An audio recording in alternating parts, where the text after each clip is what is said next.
Randy again here from West Coast Toyota. We're talking about the new display audio system from Toyota, which is very common in all of our vehicles now. Right now I'm going to show you how the navigation system works. Now, to be fair, the manual for the navigation system is almost as thick as the car manual. Having said that, it is very, very simple to use. So what I'm going to show you right now is how to access it. You'll see this little button here that says Apps. You just touch that, and you'll notice there's a whole lot of things this system will do. But we're going to concentrate on navigation right now. So there's two ways to get to the navigation. One is you can just touch it like that, and up comes our screen. The other way we can do it is we can actually go right from the home screen, and because this is a touch screen, all I have to do is touch that part of the screen, and there you go, my navigation system comes up. Now, if I want to go somewhere and have the system show me how to get there, all I have to do is touch the destination button. And we want to go to an address. And what we're going to do first is make sure we're in the right part of the world. We don't want to be in Alabama. What we want to be is in British Columbia. So now, the way you do this is, it's counterintuitive in the sense that you go kind of backwards. So the first thing we want to do is select is a city. So let's say we want to go to Vancouver. So V-A, there you go, Vancouver, BC. Now what we want to do is we want to go to Broadway. So we're going to touch B-R-O, and all of a sudden up comes a bunch of choices. Broadway is the top one. The third thing we're going to do is we're going to enter a house number. So I'm just going to select one randomly here. 3529. I'm going to select OK.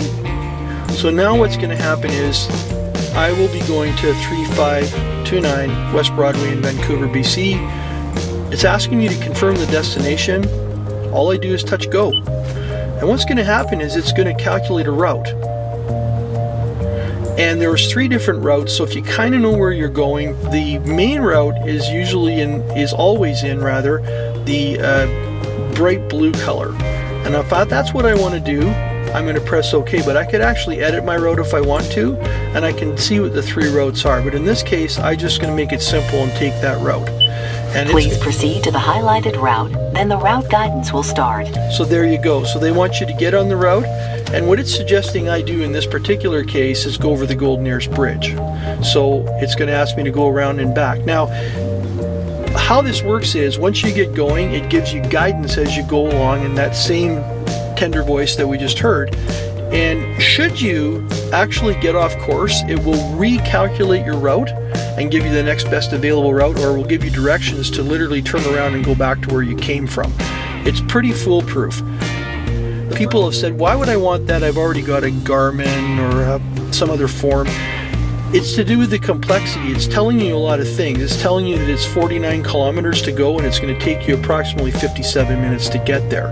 One of the other things that will come up on the screen when the information is available, it will tell you what the speed limit is.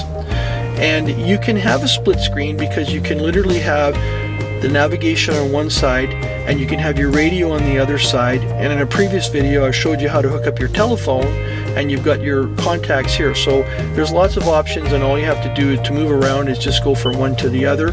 And now it's going to give you some audio choices. If I want to go back, I just hit the home button. You'll notice here on the navigation screen that we have a number of ways we can locate a destination. One of them is go home. You can load in your home address. It doesn't matter where you are. You can just touch that button. It'll give you directions to go home. You could be in Portland, Oregon, and you want to go home. Press go home, and it's going to help you find that.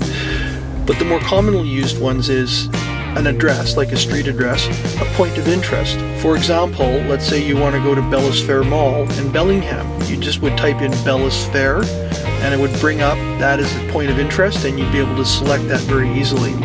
Previous destinations, if you touch that, it's going to show you all the places you've been before and plugged in as a destination. So if you know you've been there before and done that, you can just select that. If you want to go by your address book, if you want to find a friend's house, you just go into your address book that we previously loaded from your telephone, from your cell phone, and that'll be in there. If there's an emergency, you can use that option too. And there's a few more. An intersection, for example, 4th and Arbutus, you could plug that in. If you want to just touch the destination on the map, you can do that. And if you're really technical, if you know the exact latitude and longitude of where you're going, you could plug that in as well. A friend of mine who's a retired 747 pilot found that quite interesting.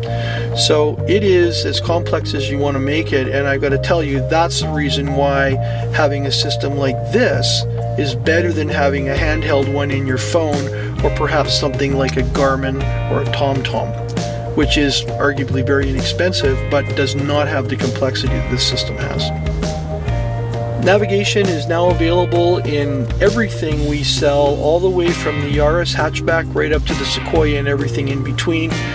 It's become a necessity for many people rather than an option, and the cost of it is very reasonable compared to what you get for your money. So thank you very much for watching this video. This is just a simple overview of what the navigation system will do. Should you have any more questions about it, not only on the vehicle that you currently own or on the Toyota you're hoping to own, please contact us at West Coast Toyota and we'd be glad to go through every one of the features. Thank you very much for watching.